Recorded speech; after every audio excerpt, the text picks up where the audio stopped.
வணக்கம். இன்னைக்கு குலசேகர ஆழ்வார் திருநக்ஷத்திரம், அவரோட வைபவத்தை பார்க்கலாம். அதுக்கு முதல்ல அவரோட வாழி திருநாமம் பார்த்துடலாம். அஞ்சனமா மலைப்பிறவி ஆதரித்தோன் வாழியே, அணியரங்கர் மனத்தூணை அடைந்துய்ந்தோன் வாழியே, வஞ்சி நகர்தனில் வாழ வந்தோன் வாழியே, மாசிதனிற் புனர்பூசம் வந்துதித்தோன் வாழியே, அஞ்சலெனக் குடப்பாம்பில் அங்க ஈட்டான் வாழியே, அனவரதம் இராமகதை அருளுமவன் வாழியே, செஞ்சல் மொழி 105 செப்பினான் வாழியே, சேரலர்கோன் செங்கமல திருவடிகள் வாழியே. நான் சொன்னேன் இல்லையா, அது மாதிரி இந்த வாழி திருநாமம்லேயே அவரை பற்றின முக்காவாசி இன்ஃபர்மேஷன் நமக்கு கிடைச்சிடும். இப்போ என்னன்னு நம்ம பார்க்கலாம். குலசேகர ஆழ்வார் அவதரித்தது திருவஞ்சிக்களம், கொல்லிமலைன்னு சொல்லுவான். அங்கதான் அவதரித்தார். அவர் சேர மன்னர் வம்சத்துல வந்தவர். மாசி மாதம் புனர்பூச நட்சத்திரத்துல ராமர் மேல தீராத காதல், பெருமாளோட கௌஸ்துபத்தோட அம்சமா அவர் ஆதரித்தவர். இவரை குலசேகர ஆழ்வார்னு சொல்ல மாட்டான், மோஸ்ட்லி குலசேகர பெருமாள்னு தான் சொல்லுவான். அது என்னன்னு நம்ம எப்படின்னு பார்க்கலாம். இவருக்கு கூடலர்கோன், கொல்லிக்காவலன், கோழியர்கோன், அது மாதிரி பேரெல்லாமும் இருக்கு. என்னென்ன காரணம், இவர் சேர அம்சம் ராஜான்னு சொன்னேன் இல்லையா, அவ அப்பா பேர் திடவிரதர். அவரும் சிறந்த ராஜா, நல்லபடியா நாட்டை ஆட்சி பண்ணிட்டு இருந்தார். இவர் குலசேகர பெருமாளும் என்னன்னா அதுக்கேற்ப அவ அப்பாவுக்கு அப்புறம் அவரும் நல்ல விதத்துல நாட்டை ஆட்சி பண்ணி இது பண்ணியிருந்தார். அவர் சேர ராஜாவோ இருந்தாலும் இந்த பேர்லயே வருது இல்லையா, கூடலர்கோன், கோழியர்கோன், அதெல்லாம் அவர் சேரன்னா சோழர், பாண்டியர் அந்த மன்னர்களையும் வென்று தன்னோட நாட்டோட சேர்த்து இது பண்ணிட்டாங்கிறது அவரோட அந்த பேர்லயே வந்துடுறது. கூடலர்கோன்னா பாண்டிய மன்னன், இது அது மாதிரி வந்துடுறது. இவர் குலசேகரன்னு என்ன பேரு இதுன்னா, குலசேகரம்னா என்னன்னா, சேகரம்ங்கிறது என்ன அர்த்தம் இதுன்னா, அந்த ராஜாக்கெல்லாம் மகுடம் சுட்டுவா இல்லையா, அந்த மகுடத்துல இருக்கிற ஒரு மணி, அது மாதிரி மகுடத்திற்கே அந்த மணி தானே சிறப்பு. அது மாதிரி இவாளோட குலத்துக்கே இவர் சிறப்பா சேர்த்தார். அதனால குலசேகரன்னு அவ அப்பா அவருக்கு பேர் வச்சு இது பண்ணியிருக்க. இவ என்னன்னா, இவருக்கும் ராமருக்கும் என்ன ஒற்றுமை இதுன்னு பார்த்தோம்னா, ராமர் எப்படி க்ஷத்ரிய வம்சமோ இவரும் அதே மாதிரி க்ஷத்ரிய வம்சத்துல இருக்கார். அதே மாதிரி ராமரோட ஆராதனை தெய்வம் ரெங்கநாதர். அது மாதிரி இவாளுக்கும் ரெங்கநாதர் தான் பெருமாள் தான் குலதெய்வமா இருக்கு. அதே மாதிரி இவரும் ராமர் அவதரித்த புனர்பூச நட்சத்திரத்திலேயே அவதரிச்சிருக்கு. இதெல்லாம் அவருக்கு இருக்கிற ஒற்றுமை. அது மாதிரி நம்ம சம்பிரதாயத்துல பொதுவா பெருமாள்னு சொன்னாலே அது ராமர் தான். இவர் ராமர் மேல தீராத பக்தியோட இருந்ததுனாலையும் இவர் குலசேகர பெருமாள்னே இவர் மோஸ்ட்லி போற்றப்படுறார். குலசேகர ஆழ்வார்னு சொல்ல மாட்டார். அது மாதிரி திருமழிசை ஆழ்வார் திருமழிசை பிரான்னு சொல்றோம் இல்லையா, அது மாதிரி இவருக்கும் குலசேகர ஆழ்வார்ங்கிறத விட குலசேகர பெருமாள்னே நம்ம சொல்லிட்டு இருக்கோம். இவரோட இது கதை என்னங்கிறதையும் நம்ம இப்ப பார்க்கலாம். குலசேகர ஆழ்வார் எப்படின்னா, ரொம்ப ரொம்ப ரொம்ப ராம பக்தியில சிறந்தவரா விளங்கிட்டு இருக்கு. அவ ராஜ்யத்தையும் நல்ல வகையை ஆண்டு இது பண்ணிட்டு இருந்தார். அவருக்கு 4 வகை பகையும் உண்டு. அப்படியே ராமரை மாதிரி க்ஷத்திரிய குலம் இல்லையா, வீரத்துல சிறந்தவர். ஆனா இது இந்த உலக விஷயத்துல அந்த அளவு நாட்டம் இல்லை. ஆட்சியை நல்லபடியா பண்ணிட்டு வந்தாலும் பெருமாள் மேல ஆசை ரொம்ப இதுவா இருந்துட்டு. அப்படி இருக்கும்போது ஒரு நாள் என்னன்னா, இவருக்கு எப்பவுமே என்னன்னா ராமாயணத்து மேல மிகுந்த ஈடுபாடு இருக்கு. அதனால எல்லா அறிஞர்கள் வாழெல்லாம் கூப்பிட்டு தினம் ராமாயண கதையை சொல்லி கேட்டுட்டு இருக்கு. அப்படி சொல்லிட்டு இருக்கும்போது என்னன்னா, ஒரு நாள் ஒரு கதையை சொல்லிட்டு இருக்கு. ராமர் மேல எவ்வளவு ஈடுபாடுன்னா, அவர் வர ஒருத்தர் கதையை அவர் சொல்லிட்டு இருக்கு. அன்னைக்கு அப்பா தான் எப்போ சொல்லுவார். அவருக்கு இவரோட இதெல்லாம் தெரியும், இவர் எப்படி ராமர் மேல ஈடுபாடுங்கிறது தெரியும். அவருக்கேற்ப கதை சொல்லுவார். அன்னைக்கு அவரால் வர முடியலன்னு தன்னோட பையனை அனுப்பி வச்சார் ராமாயண கதை சொல்றது. அவருக்கு தெரியாது. அவர் உணர்ச்சியோசமா சொல்லிட்டு இருக்கும்போது கரதூஷணர்கள்லாம் வந்திருக்கா, 14,000 மரக்கர்களை ராமர் தனியால எதிர்த்து போராடின்னு இருக்கார். அப்படின்னோன்னு இவரால் தாங்கவே முடியல. 14,000 இவரே என்னோட ராமர் மட்டும் தனியா போய் பண்ணிட்டு இருக்காரா, உடனே படையை திரட்டும். இவர் ராஜா இல்லையா, வாழெல்லாம் ஒண்ணும் பண்ணல. அது கிருத யுகம், இப்ப நடக்கிறது என்ன யுகம் அப்படிங்கிற நினைப்பு இல்லை. ஏன்னா ராமர் மேல இருக்கிற பக்தி. எப்படி பெரியாழ்வார் பல்லாண்டு பாடுறாரோ, அது மாதிரி என்ன நீ வந்துட்டியே உனக்கு கண்ணச்சம் பற்றக்கூடாதுங்கிறாரோ, அது மாதிரி இவருக்கு ராமர் தனியா கஷ்டப்படக்கூடாது, தாம் போய் காப்பாற்றணும் அப்படின்னு படையெல்லாம் திரட்டிடுறாரு. உடனே அவ அமைச்சர் பெருமக்கள் அவெல்லாம் புரிஞ்சுட்டு இவரை இது பண்ணக்கூடாதுன்னு உடனே ஒரு தூது ஒன்னாட்ட ஒருத்தரை விட்டு அனுப்பி ராமர் வெற்றி பெற்று வந்துட்டாரு அப்படிங்கறத சொன்னோன்னு சீதையோட மகிழ்ந்தாரு. அப்பா ராமருக்கு வெற்றி பெற்றுட்டாரா, ரொம்ப சந்தோஷம். நான் அப்பதான் அவர் படையெடுக்கிற இதுல இருந்து வெளில வர்றாரு. அந்த அளவு ராமர் மேல ஈடுபாடு. அப்புறம் என்ன பண்றார், இவருக்கு வந்து அப்படியே பெருமாளோட அனுகிரகத்தால இவர் கௌஸ்துப வம்சமா பிறந்தவர், அவ்வளோ இது இல்லையா, இவருக்கு வந்து என்ன ஆயிருது, இந்த ராஜா இதெல்லாம் வந்து ரொம்ப போராயிடுறது. ஐயோ இதை விட்டு எப்போ நான் வந்து திருவரங்கத்தை எல்லாரும் சொல்றதுல திருவரங்கம் எவ்வளவு சிறப்புங்கிறது தெரியுது, திருவரங்கத்துல என் அடியார் குழாமோட நான் எப்போ போய் இருக்க போறேன் அப்படிங்கறது யோசிக்க ஆரம்பிச்சிரு.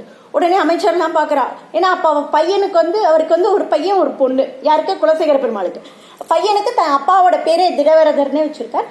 பொண்ணு வந்து சேரகுல நாயகி, சேரகுலவல்லி. சேரகுலவல்லிக்கும் ஒரு சிறப்பு இருக்கு, அதை நான் கடைசியில சொல்றேன். அவ என்ன பண்றா, திடவரதர் சின்னவரா இருக்காரு, இவர் மாட்டுக்கு இது ஸ்ரீரங்கத்துக்கு போயிட்டாருன்னா நாட்டை என்ன பண்றது அப்படின்னு அமைச்சர்கள் எல்லாம் பாக்குறான். சரி இவர் வந்து வைஷ்ணவ அடியாரெல்லாம் வந்துட்டாருன்னா, அதாவது ஸ்ரீரங்க யாத்திரையை விட வைஷ்ணவ அடியாரை வந்து உபசரிக்கிறது சிறப்பும்பா. அதனால அவெல்லாம் வந்துட்டா இவர் உடனே கிளம்ப மாட்டாருன்னு அமைச்சர்லாம் என்ன பண்றா, பிளான் பண்ணி தினம் ஒரு 4 அடியவரை வர வச்சிடறா. அவ ஸ்ரீரங்கத்து மகிமை, அப்புறம் பெருமாளோட இது எல்லாத்தையும் சொல்லிட்டு இருக்கா. இவர் குலசேகரவர் என்ன பண்ற, அவளை வந்தவாளை நல்லபடியா உபசரிச்சு அவளுக்கு இதெல்லாம் தத்தியாராதனை எல்லாம் பண்ணி முடிக்கிறதுக்குள்ள சாயங்காலம் ஆயிடுறது. ஸோ அவரோட ஸ்ரீரங்க யாத்திரை இப்படியே ஒவ்வொரு நாளும் தட்டுப்பட்டுட்டே போகுது. கடைசியில பார்த்தா இவா பண்ணின அமைச்சர்கள் தான் பிளான் பண்ணினா, நம்ம இப்படி அடியார் வந்தா இவர் ஸ்ரீரங்கத்துக்கு போகணும். கடைசியில பார்த்தா அடியார் குழாமே அதிகமாயிருது, நிறைய பேர் ஆயிடுறா. இவரா எந்த நேரமும் வந்து நாட்டை பத்தி இது பண்றதை விட என்ன பண்ற, அடியார்களோட பேசின்னு இருக்கிறதுலயே ரொம்ப ஆர்வத்தை காமிக்க ஆரம்பிச்சிடும். என்ன பண்ணன்னு தெரியலையேன்னு அவ யோசிக்கிறா. உடனே ஒரு பிளான் பண்றா. என்ன பண்றா, இவரோட ரங்கநாதரோட ரத்ன மாலையை எடுத்து அவளே ஒழிச்சு வச்சிடறா. ஒழிச்சு வச்சுட்டு இந்த பெருமாள் கிட்ட போய் சேவிக்கிறேன்னு போனவாலாம் இந்த அடியார்கள் தான் உள்ள போனா. சோ அதுல யாரோ ஒருத்தர் தான் இதை திருடி இருக்கா அப்படின்னு சொல்றான். எதுக்காகன்னா அவளுக்கு அவ மேல துவேஷம் எல்லாம் கிடையாது. பட் அவ என்ன யோசிக்கிறான்னா, இப்படி அடியார்களோட பெருமையை நம்ம குறைச்ச சொன்னோம்னா அதை பார்த்து இவர் என்ன பண்ணிடுவார், ஓகே நம்ம வந்து இதை விட்டு நம்ம நாட்டை கவனிக்கலாம் அப்படின்னு இவர் வந்துடுவார்னு அவ பிளான் பண்றார். ஆனா இவர் என்ன சொல்றாருன்னா, பெருமாளோட அடியார் வந்து ஒரு நாளும் தப்பு பண்ண மாட்டா, அதை என்னால ப்ரூவ் பண்ண முடியும்ட்டு விஷ நாகத்தை பாம்பை கொண்டு வந்து ஒரு குடத்துல வச்சுட்டு அதுக்குள்ள தன்னோட மோதிரத்தை போட்டுட்டு இந்த இதுக்குள்ள நான் வந்து என்னோட அடியார்கள் வந்து தப்பு பண்ண மாட்டா, பெருமாளோட அடியார், அப்படி அவ தப்பு பண்ணியிருந்தானா இந்த பாம்பு என்ன கொட்டட்டும் அப்படின்ட்டு அந்த விஷ பாம்பு இதுக்குள்ள பண்றாரு. அவளுக்கு அவ அமைச்சர்களுக்கெல்லாம் ரொம்ப பயமாயிடுறது. நம்ம ஒண்ணு நினைச்சா இங்க வேற விதமா நடக்கிறது அப்படின்னு. ராஜாவான எதிர்க்க முடியல இவாளால. அவரும் கைய விட்டுரு, சத்தியத்துக்கு கட்டுப்பட்டது பாம்புகள்லாம், அதனால அது இவரை கொட்டவே இல்லை. உடனே அவெல்லாம் வந்து மன்னிப்பு கேட்கிறா, எங்களை மன்னிச்சுடுங்க, நாங்க வந்து போய் வேணும்னு இது பண்ணி நீங்க அப்படியா நாட்டை கவனிப்பேன்ட்டு தான் நான் வந்து சொன்னேன், மற்றபடி வந்து அவ ஒன்றும் தப்பே பண்ணலன்னு அந்த மோதிரத்தை இதை கொண்டு வந்து ரத்னமாலையே கொடுத்துட்றா. இவர் பாக்குறாரு, இந்த இதுவா பணம் செல்வம் இதெல்லாம் எத்தனை இது, எனக்கு இதெல்லாம் வேண்டாம், எனக்கு வந்து பெருமாளை போய் சேவிச்சு அவரோட இதுல தான் நான் திருப்தியா இருக்கணும்னு நான் நினைக்கிறேன், உங்களோட இதுவே வேண்டாம் அப்படின்னு அவர் இது பண்ண ஆரம்பிச்சிரு. அப்ப வந்து கொஞ்சம் திரவரதற்கு அவரோட பையனுக்கு கொஞ்சம் வயசு வந்துடுது, அவருக்கு பட்டத்தை கட்டிட்டு கிளம்புறேன்னு சொல்றாரு. அப்போ என்ன பண்றாருன்னா, சேரகுலவல்லி சொன்னேன் இல்லையா, சேரகுலவல்லி அப்பாவை மாதிரி, அவர் அப்பா வந்து கதையை பெருமாளை பத்தி சொல்ற இதெல்லாம் கேட்கிறா இல்லையா, அவளும் அதுல கேட்டு ரொம்ப அவளுக்கு இந்த அரசு அதெல்லாம் இதுவே இல்லை. எப்படி ஆண்டாள் பெரியாழ்வார் சொல்லி கிருஷ்ணரையே மணக்கணும்னு நினைச்சாலும் அது மாதிரி இவ வந்து சேரகுலவல்லி என்னன்னா, தான் அப்பா சொல்லி ராமர் மேல தீராத பக்தியோட இருக்கா, நான் ராமரை தான் கல்யாணம் பண்ணிக்கணும் அப்படின்னு இது பண்ணின்றா. அதனால அவர் என்ன பண்றாருன்னா, தாம் ஸ்ரீரங்கம் போகும்போது தன்னோட பொண்ணையும் கூட கூட்டிட்டு போயிடுறாரு. சேரகுலவல்லியும் அப்பாவோட போயிடுறான். அங்க போய் நிறைய கைங்கரியம் பண்றான். அர்ஜுன மண்டபம் அதுக்கெல்லாம் நிறைய இது கைங்கரியம் பண்ணி அந்த இதை புதுப்பிக்கிற இது. அப்புறம் வந்து 3வது சுற்றுக்கு பார்த்தா குலசேகரர் சுத்துனே பேரு, அந்த இதை நன்னா சீரமைச்சு வச்சு எல்லாம் பண்ற நிறைய கைங்கரியம் வந்து பண்ணியிருக்காருங்க. அப்புறம் திருப்பதி பத்தி சொல்லவே வேண்டாம், தெரியாய வல்வினைகள்னு தொடங்கி ஒரு 10 பதிகம், ரொம்ப ரொம்ப ரொம்ப அருமையான இது. அங்க திருப்பதியில என்னவா தான் இருக்கணுங்கிறத வச்சு அவர் பாடின இது. முதல்ல வந்து சொல்றாரு, நான் வந்து என்னன்னா ஒரு குறுகாய் பறக்கணும், அங்க திருப்பதியில வந்து ஒரு பறவையாவது நான் பறக்கணும். உடனே பெருமாள் ஒரு சோதிக்கிறதுக்காக கேட்கிறோம், பறவைன்னா வந்து அதுக்கு ரெக்கை இருக்கு இல்லையா, அது பறந்து போயிடுமே, அப்போ உனக்கு நித்தியவாசம் வேண்டாமா அப்படின்னு. சரி நான் ஒரு மீனாவது பறக்கிறேன், மீனுக்கு தான் ரெக்கை இல்லையேங்கிற, நீ மீனா பறந்தேன்னா நீர் வத்தி போனா முடிஞ்சிடுமே உன்னோட இது, அப்ப எப்படி உனக்கு திருப்பதியோட நித்தியவாசம் இருக்கும். சரி நான் வந்து ஒரு மரமா இருக்கேங்கிற, மரம் வந்து பட்டு போயிடுத்துனா என்ன பண்ணுவேங்க. சரி நான் அப்படியே ஒவ்வொரு இதுவா ஒரு சொல்ல பெரும்பாலும் வந்து நீ எப்படி என்ன இதுவா இருப்பேங்கிற. சரி நான் ஒரு முள் புதரா இருக்கேங்கிற, முள் புதரை வெட்டிட்டா என்ன பண்ணுவேன் அப்படி. சரி ஒரு இது அருவியா இருக்கேன், அருவியில நீர் வத்தி போனா, அப்புறமா கடைசியில வந்து என்ன சொல்ற, பாறையா இருக்க வெளியில அப்படிங்கிற, பாறையை வேற கோவிலுக்காக எடுத்துன்னு போயிட்டா என்ன பண்ண. கடைசியில சொல்ற, சரி நான் வந்து அப்பனா என்னன்னா படியாய் கிடந்து உன் பவழவாய் காண்பேனே, உன்னோட இதுல வந்து நான் படியா இருக்கேன், வர்றவாயெல்லாம் என் மேல கால் வச்சு உன்னை ஏறி இது பண்ணட்டும் அப்படின்னு சொல்றாரு. அப்புறம் சொல்றாரு, தன்னோட இதை சொல்லணுமா, நீயா உனக்கு என்ன இதுவா பண்ணணுமோ அப்படி பண்ணிக்கோ, நீ நினைச்சேன்னா நான் வந்து அங்க மலையில வந்து வேங்கடவானா கூட நான் இருந்துப்பேன் அப்படின்னு சொல்ற மாதிரி அவ்வளோ இது. இந்த படியாய் கிடந்து உன் பவழவாய் காண்பேனேங்கிறது வந்து நம்ம இது வைஷ்ணவ சம்பிரதாயத்துல ரொம்ப ரொம்ப ரொம்ப முக்கியமானது. அவர் என்னன்னா அது வந்து அச்சித் பாரதந்திரியம் சொல்லுவார். படி வந்து என்ன, அதுக்கு அறிவே கிடையாது யார் தமிழ்ல இருக்கா என்ன இதுன்னு. ஆனா என்னன்னா அப்படி படியா இருந்தாலும் உன்னோட பவழவாய் காண்பேனேன்னு இருக்கு.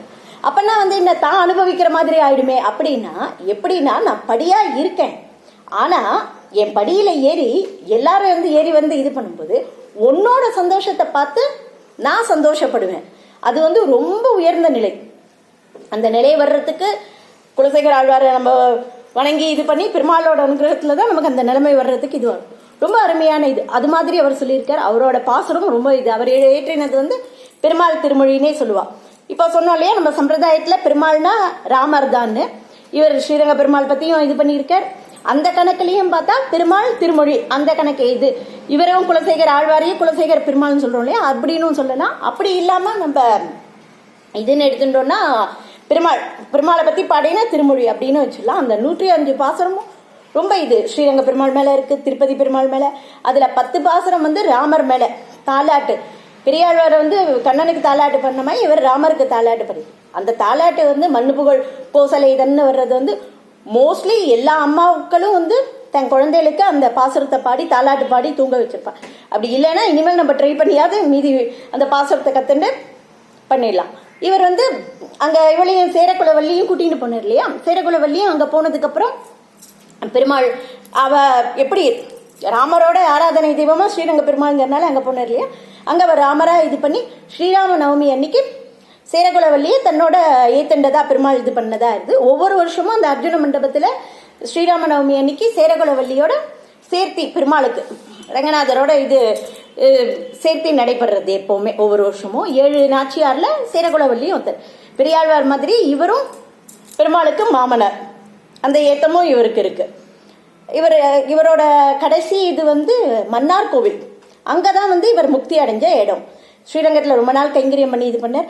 ராஜகுலத்திலேயே பிறந்தார், ராஜாவா இருந்தாலும் அந்த ஒரு இதுவும் கிடையாது இவருக்கு. அந்த இதுவே எனக்கு ஊனேறு செல்வத்து எனக்கு வந்து எந்த பணத்தையும் கொடுத்துடாத, பணத்தை கொடுத்தா அது மூலமா எனக்கு வந்து கர்வம் வந்துட போறது, எனக்கு வேண்டாம் இது பண்ணிட்டார். இவர் வந்து என்னன்னா ராமர் மேல பக்தினால லக்ஷ்மணர் மாதிரி கைங்கரியமே வேணும் அப்படின்னு சொல்லி இது பண்ணியிருக்கார். பரதனை மாதிரி என்னன்னா அவர் எப்படி பாதுகைக்கு இது பண்ணி பெருமாள்கிட்ட இது பண்ணாரோ அது மாதிரி இவர் தன்னோட ராஜ்யத்தை தன் பையன்கிட்ட கொடுத்து பெருமாள் கைங்கரியமே வேணும்னு வந்துட்டார். அதே மாதிரி சத்ருகணன் வந்து எப்படி பரதாழ்வாருக்கு தான் வந்து இதுண்டு பாகவதத்துக்கு சேஷத்துவத்துக்கு இது பண்ண மாதிரி இவர் என்ன பண்ணார், பெருமாளோட அடியார்கள்லாம் வந்து தப்பு பண்ணினா அப்படின்னு சொன்னா நான் ஒத்துக்க மாட்டேன்னா தன்னோட விஷப்பாம்பு இருக்கிற இதுக்குள்ள கை விட்டு இது பண்ணார் இல்லையா. அது மாதிரி இவர் ராமரோட சம்பந்தப்பட்டே பண்ணாலும் எல்லா விதத்திலயும் லக்ஷ்மணர் எல்லாரோடையும் வந்து இவரை வந்து சேர்த்து ரொம்ப சொல்லலாம். ரொம்ப குலசேகர ஆழ்வாரோட சரித்திரம் ரொம்ப விசேஷமானது. திருவந்திக்களம் முடிஞ்சா எல்லாரும் ஒரு முறை போய் திருவந்திக்களத்துல பெருமாளை சேவிச்சுட்டு வரணும். அங்க குலசேகர ஆழ்வாரையும் சேவிச்சுட்டு வரணும். எல்லார் மேலேயும் ஒரு பாடின பாசுரங்கள் ரொம்ப அருமையான இது. பெருமாள் திருமொழியும் நம்ம கத்துக்கிறதுக்கு ட்ரை பண்ணலாம். நன்றி, வணக்கம்.